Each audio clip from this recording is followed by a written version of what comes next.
Hey guys, welcome back to my channel. My name is Kayla.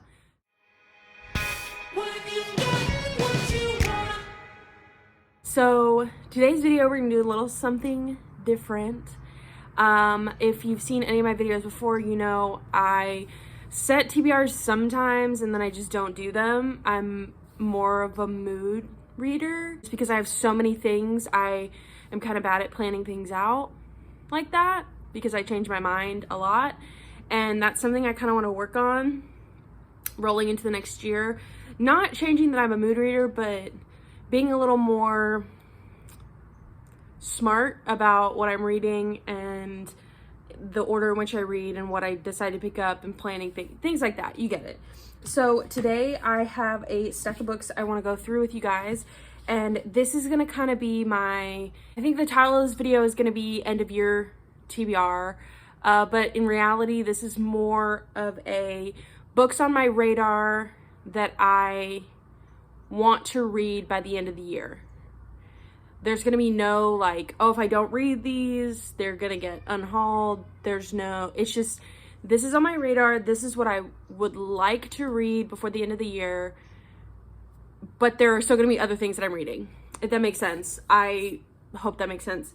So I'm gonna kind of go through these. I tried to pick standalones because Bailey and I do host Squash That Series reading challenge, and those are like to get through the series. And I have made lists of series that I'm already in the middle of, and I can't really afford to start new series. But 4 of these are standalones. One's the start of a series. And the only reason I picked this is because I've literally owned this particular book forever, and the series has been out. This first book got written in like 94. So there's like so many books, I'm not worried about it, to be honest.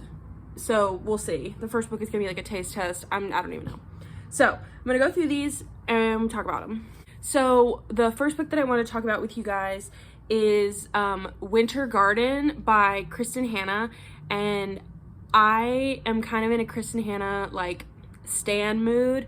I read The Great Alone, I read The Four Winds, and I also read another one of her books. I think it's called Distant Shores. And I have decided that in the progression of my life, I would like to read all of Kristen Hanna's books, or at least the ones that are the most interesting to me. My mom actually bought me this book and sent it to me because she knew that I liked Kristen Hanna. So this one is basically like an epic love story set in World War II Russia. From what I'm getting on the back, the gist of the back is that it goes between timelines of 1941 Leningrad to 2000. And what I believe happens is this mother sits down with her 2 daughters, and she's basically like talking about her life and her like love story in World War II Russia. And then in the 2000s, it goes to like, I believe her daughters and these 2 sisters are like discovering like the secrets about their life and their family like foundation. So I'm really excited for this one. I went through a little phase where I wanted to read fictional books set in Russia or Russian history. I went through a little phase late high school where I was like kind of obsessed with like the czars, like the idea of the czars and like the history behind that, and like Tsar Nicholas and Alexei and Anastasia and that whole thing. And I never pursued that interest at all. Like I kind of just dropped it off. So I think this book would really potentially, hopefully kickstart that interest again. I'm really good at picking up interests and then never moving forward with them, and then just picking up new interests. So hopefully this one will pique that interest, and I'm very excited because it's Kristen Hanna. I love Kristen Hanna. Okay, so the next book I've had for probably about 1.5 years, and I know there are some booktubers online who read this for a book club, I think last year, and I don't think they liked it, but I'm still gonna try it. I own it. I have to read it. That's the tea.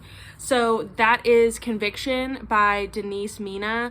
And so basically this one is about a woman and her husband leaves suddenly, and she's so upset about it. So she like starts listening to a true crime podcast to kind of get her mind off of those things. And she's really invested in the case. And then something happens and she ends up, I think, searching for the truth in this like true crime case. And it says Anna takes off on a search for the truth with a washed up musician at her side and the podcast as their only guide. So it is a mystery thriller crime read. That's kind of all I know about it, and I'm very excited. I've literally owned this for a year and a half. Like, I need to read it.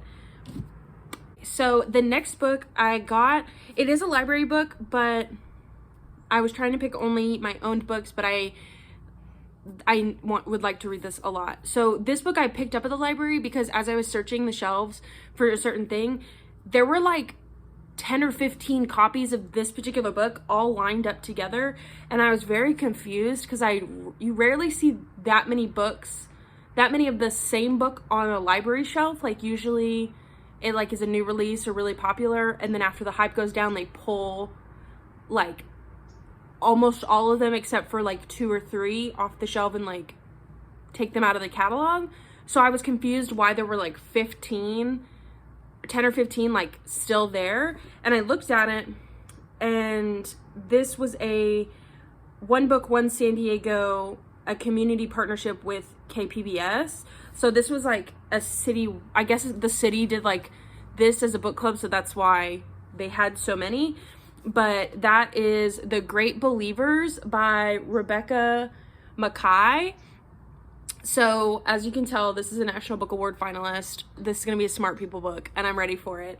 So basically, it's in kind of a dual perspective. So it goes from 1985. A man named Yale Tishman is trying to bring an extraordinary collection of 1920s paintings to the gallery that he works at. And then I think the AIDS epidemic starts happening and his friends start dying, so he's trying to like deal with that. And then the only person he has left is Fiona, his friend Nico's younger sister. And then it goes 30 years later, and it's Fiona is trying to track down her estranged daughter, and she starts staying with a friend, and she starts realizing everything that AIDS like did to her life, and everything AIDS, like how AIDS affected her in a like personal level, like her not having it, but so many people in her life dying of AIDS and having AIDS. So I think this is either gonna make me so upset that I cannot deal with myself, or this is gonna be kind of revolutionary and I'm gonna gain 1 million brain cells from reading it. So I'm very excited for this one. I've also had on my shelf for a long time. I, at one point, had heard a lot of people talking about it. No one really talks about it anymore, but I'm still into it, so we'll see. And that is The Power by Naomi Alderman. I'm obsessed with this cover, so even if this book is trash, I love the cover and I'm okay with it. So basically, it says all around the world, women and girls are discovering they have powers, and so with a flick of their hand, they can inflict terrible pain and even death onto people. And it kind of is, so it's kind of an alternate reality where like women can inflict terrible power on people, and I'm obsessed with that. That idea sounds amazing, and I'm ready for this. This last book is the one that is the first in a series. I found online that this had come out in like 95, and there are still books being like published. Like I think like the 15th or 16th book was supposed to come out last year and didn't. So there's still books coming out for this series. I don't know if, because obviously I haven't read the first one, I don't know if I'm going to continue with them. So we'll see. But this copy is actually a UK copy because the price tag on the back says £7. So we love that. And that is The Beekeeper's Apprentice by Laurie R. King. And when I actually first picked this up like years ago, like I think I bought this particular book in like 2015, 2016.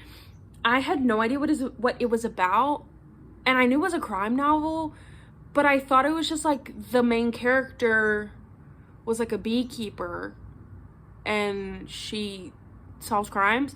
But then over the years, I actually read the back to be a smart human, And so basically it's 1915, Sherlock Holmes is retired, he studies bees at his home, and basically this 15-year-old girl rolls up and she's like, what's up?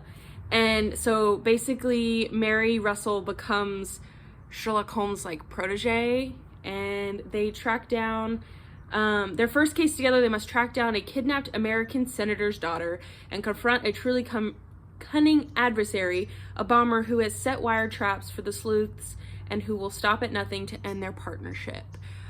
I am very excited because I have had this book for a long time. This is a beautiful cover. The only thing I'm nervous about is because it's from 1995, I'm very nervous that this is I'm not gonna be able to wrap my head around this. Like, I'm scared the writing is not gonna get me. But I say that and I might like come back at you guys later and be completely obsessed. Because we love Sherlock Holmes, he's retired, and this 15-year-old girl comes in and is like, I'm gonna rock your world, man. So that is that. After going through these with you guys, I've realized that they are all either very hard-hitting or like crime, or both. Like, I feel like every single one of these is gonna like rock something in my brain. And I am excited because like as I'm getting older and I'm finding new books, I'm like straying away from what I used to like, which was like no thoughts, head empty kind of books, to like I'm actually trying to gain some knowledge in my life, and I'm here for it. So the sun is in my way. So here's what I have for you guys. I'm very excited. If you have read any of these, let me know if you liked them. If you haven't read any of these, let me know if there's any that you would like to read. If you own any of these and you haven't read them yet, let me know in the comments and we can read them together and be like best friends reading these books together and talking about it. I'm kind of a horrible buddy reader, but I'll listen to you talk about it and I'll agree or disagree with what you have to say. I'm really good at that. So that is all I have for you guys. Please leave some comments down below. Let me know what you're doing. Let me know how it's hanging, how it's going. Like, comment, subscribe, do what you need to do. I hope you enjoyed this video, and I'll see you guys later. Bye.